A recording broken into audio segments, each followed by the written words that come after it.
पनास का होटल का आप देख लीजिए, सीसीटीवी रिकॉर्डिंग होता है। आपको इलेक्ट्रॉनिक मीडिया को तो वहाँ घुसने नहीं दिया जाता, प्रिंट मीडिया जाते हैं। 3 घंटा या 4 घंटा वहाँ चला, एक बार भी हम अंदर थे क्या? आपको पूछने का चीज़ है, वीडियो देखने का चीज़ है। मैं कल का आपका वीडियो फुटेज दे दूंगा। और पनास में चेक करने का चीज़ है कि मेरे साथ कोई आर्म्स भी लेकर गया है क्या? आर्म्स, ये तो गलत आरोप है, निराधार आरोप है। वो अपना, उनको मीटिंग छोड़कर कौन एक्ट में है कि वो पीठासीन को बैठे हुए रहेंगे और मीटिंग छोड़कर चले जाएंगे और पीठासीन उनको आदेश नहीं दे रही है और बोलेंगे कि हम बोलेंगे? ऐसा तो होता नहीं है। माननीय 15 या 14 जो भी 12 या पार्षद को सस्पेंड की थी 52 के तहत, वही लोग बाहर जा रहे थे। उससे पहले कमिश्नर साहब पूरे अफसर को लेकर चले गए। आप समझ लीजिए कि क्या ये षड्यंत्र हो रहा है। तो ये तो गलत है।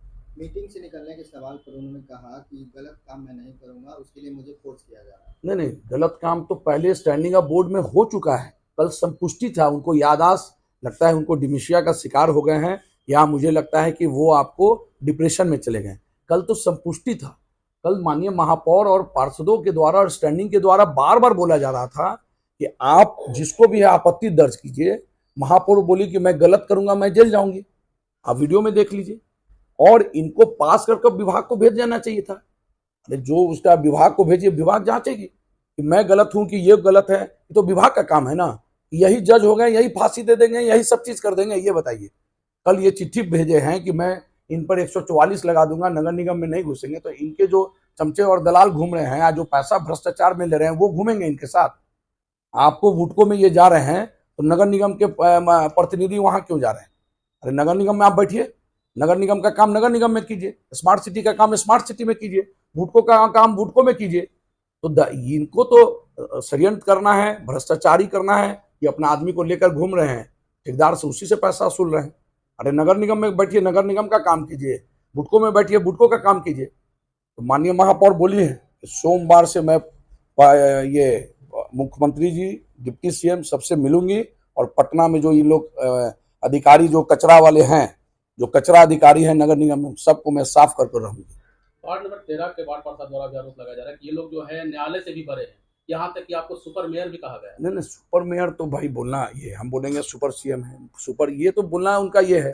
13 वाले तो विनय पप्पू जी माननीय महापौर को चोर बोल रहे हैं, हमको बहन का गाली दे रहे हैं, और हम लोग के बीच में तो वो आ गए जीत जी। उनको तो आना ही नहीं चाहिए था।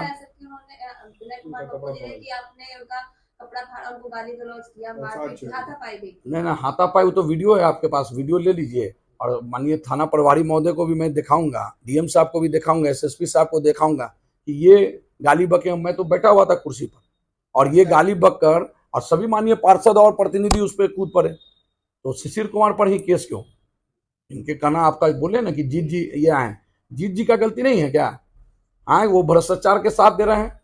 उनका योजना का भी हम लोग जांच कराएं। अभी माननीय महापौर बोले कि जांच करेंगे और भ्रष्टाचार मिलेगा तो उनको भी मैं कार्रवाई करने का काम करूंगा। और जो भी पार्षद गलत कर रहे होंगे उनको भी माननीय महापौर बोली है कि भाई सचेत रहिए, मैं आ रही हूँ सभी के वार्डों में। आपको टारगेट किया जा रहा है भाई, हमको मेरा राजनीतिक छवि खराब करने के लिए टारगेट किया जा रहा है। भाई विधानसभा आने वाली है, हो सकता है पार्टी मुझे टिकट दे दे। मैं तो बोल रहा हूँ कि जिला में, पटना जिला में एक तेली का यहाँ होना चाहिए। भाई हम नहीं रहेंगे तो कोई और रहेगा। हमको तो ऐसा नहीं है, हम तो महापौर और पार्षद प्रतिनिधि से ही खुश है कि पार्टी कहेगी कि नहीं लड़ना है, लड़ूंगा। तो हो सकता है कुछ माननीयों को डर लग रहा होगा, तो छवि खराब करने के लिए ये सब षड्यंत्र कर रहे हैं। आप केस का जिक्र किए हैं, हत्या में मैं अभी तक डायरी जमा हुआ है, मैं कहीं भी नहीं हूँ। और जो आपको मर्डर कराए हैं वो बेल पे घूम रहे हैं आराम से, और रोज दिन पर षड्यंत्र हो रही है। तो आपको श्वेता भास्कर पीआरओ थी यहाँ पे, उस दिन भाषण नहीं दी, और सचिवालय थाना में केस होना चाहिए, उसी दिन होना चाहिए। मैं उसको गाली बका या जो भी बका, 3 दिन के बाद रामाशीष तिवारी कोतवाली थाना में बांकीपुर विधानसभा में आकर केस करते हैं। और श्वेता भास्कर गई वहाँ एप्लीकेशन देने, और मैं थाना इंचार्ज को बोला कि बोली मैडम थी, तो हम बोले कि उसको बैठाइए, मैं आता हूँ, उसको खाइए, सिर्फ यही कहिएगा कि उस बेटा को लेकर आएगी, कसम खाएगी, मुझे वहीं से आप जेल भेज दीजिएगा कि मैं उसको गाली दिया या कुछ किया। वहां पर इतना आदमी थे, आप लोग भी उस समय थे वहां पे, ऐसा कोई घटना ही नहीं हुआ। अब आप क्या चाहते हैं? नहीं, अब तो है कि भाई अधिकारी जो मनमानी करेंगे, नीतीश सुशासन का सरकार है, भ्रष्टाचारी अफसर 3 साल 8 महीना हो गया, इनको होने विकास, पटना का विकास में अवरोधक है। 4-4 इनको मिला हुआ है। ये क्या करते हैं, कोई माननीय महापौर को सब पार्षद को तोड़ने का काम करते हैं, विभाग में दे जाते हैं, बुटको से काम करा रहे हैं। ऐसे थोड़े चलेगा।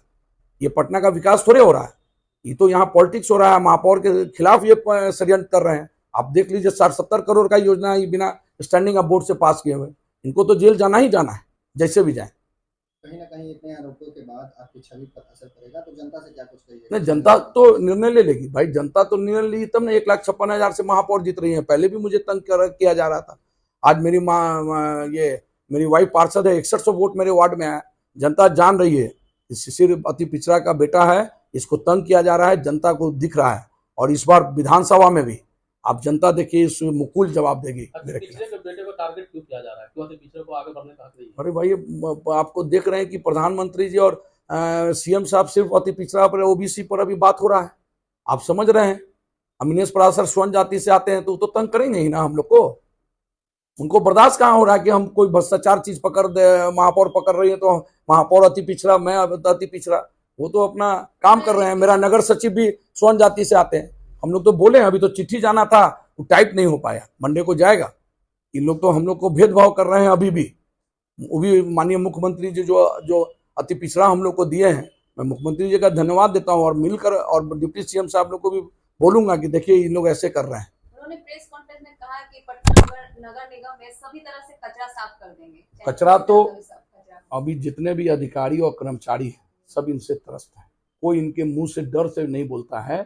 इनका काम है सिर्फ 1 बजे रात में ये बैठक करेंगे। क्या टाइम है क्या बैठक का 1 बजे रात में? आज दिखाएंगे कि मानसून में ये काम करे। अरे पार्षद नहीं रहे तो पूरा पटना डूबने का काम होगा। समझ लीजिए, पार्षद सिर्फ जनता का सेवक है और एक एक जगह घूमकर उन लोग काम कराते हैं, तभी काम इतना हो पा रहा है। मैं सफाई कर्मचारी का बधाई देता हूँ, अधिकारी का बधाई देता हूँ, छोटे अधिकारी जो 24-24 घंटा लगकर, इनका क्या काम है? ये खाली भ्रष्टाचार में करते हैं। 1 बजे रात में और 12 बजे रात में बैठक कर रहे हैं। ये कोई तरीका है?